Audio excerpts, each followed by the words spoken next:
Chapter 42. Prisoner again. It hurts. I'm in terrible pain. I open my eyes with difficulty. But what? I don't understand what I'm looking at. Yet it seems to be me. Me, but totally distended. My body is in pieces. Suspended in the air. Each of my limbs is held to the next piece by a multitude of energy cords. Cut like this, I must measure a good 10 meters. My arms and legs are cut into 4 or 5 pieces, my torso into 3 distinct parts. The whole thing is contained in a sort of giant gyroscope. Metal rings cross and intertwine at prodigious speed. I'm not going to let this happen, and I'm going to call on my warrior powers right now. The rings sparkle and I don't move. I know what you mean. The system is blocking my functions.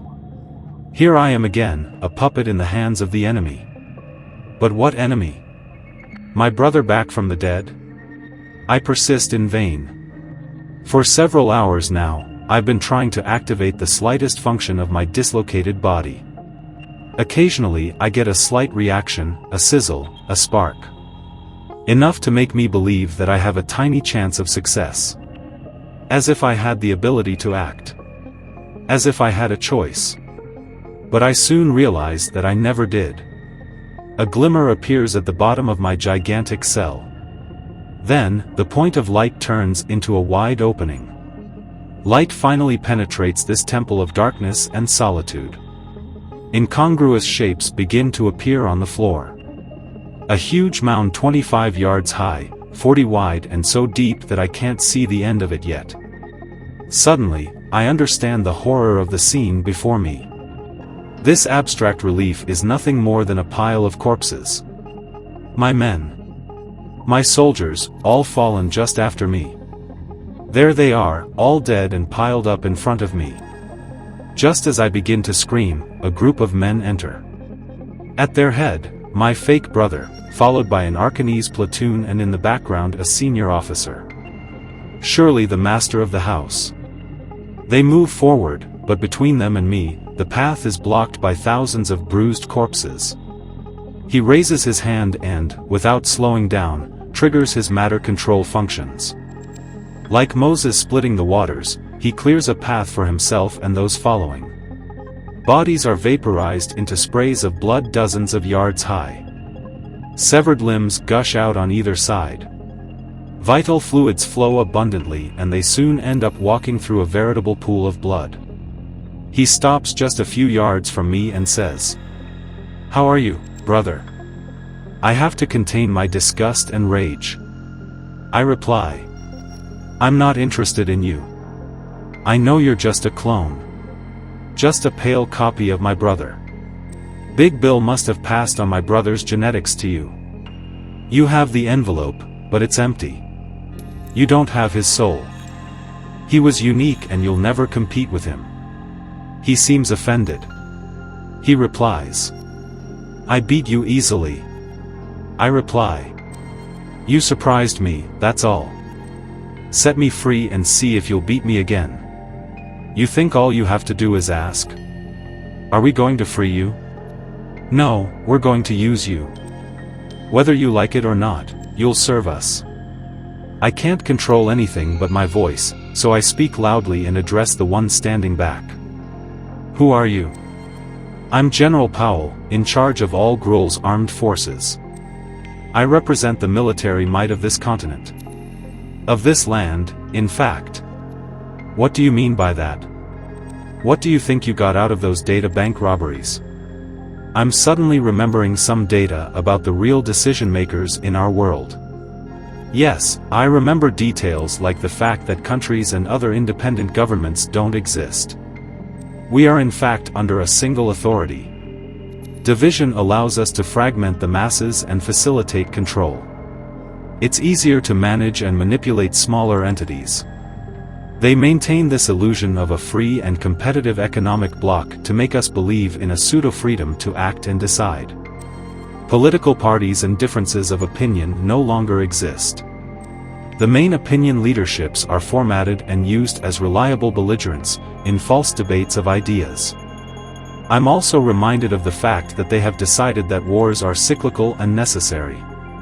They are the result of the equation between destruction to increase profits and the need to resolve any disorder caused by overpopulation.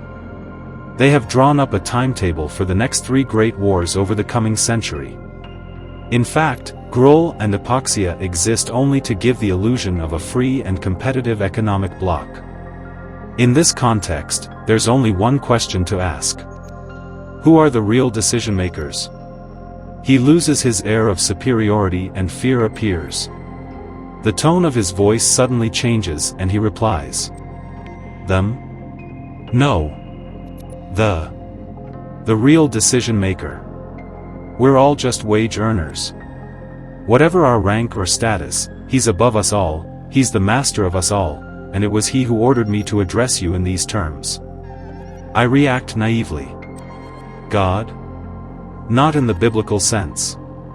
He's not the creator of the universe, but he's the one who decides on the daily life of all mankind. But he is above us. I remain silent for a moment. I wasn't expecting that. I pull myself together and ask. But whatever he is, whoever he is, you can count on me, I'm going to find him and I'm going to kill him. To my surprise, the officer replies. Yes, that's what he has planned. What? Then he starts laughing and adds. I don't think you realize your situation. I get angry and say. I don't think you know who I really am. It's not enough to have technology, you also have to know how to use it. I'm particularly creative. Do you know what minus plus minus means? He doesn't understand, but he'll soon find out what my special training has allowed me to hide in the depths of my thoughts. Jacques prepared me well for the worst. I add. What does a black hole inside a black hole produce? His eyes widen as I unveil my ultimate strategy. From my skull, an incomparable force takes shape, a micro-white hole. He understands and his expression changes again.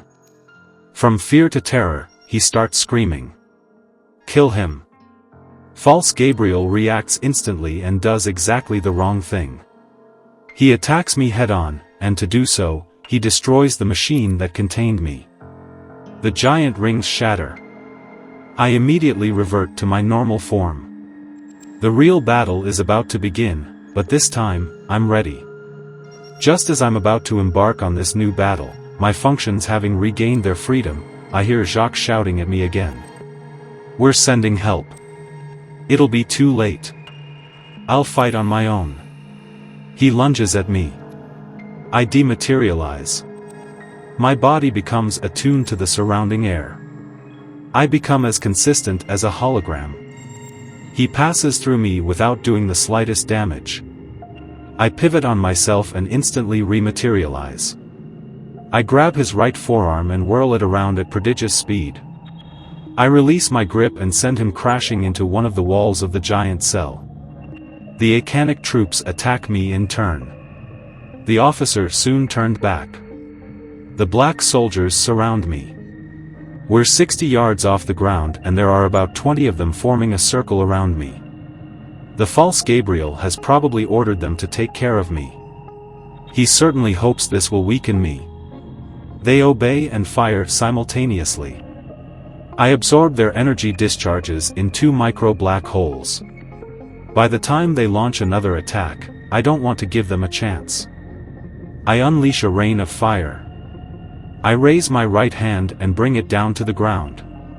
Immediately, a multitude of metal particles detach themselves from the ceiling, assembling and charging with electricity. These millions of microbads radiate an intense glow and form a luminous veil over the entire surface of the room.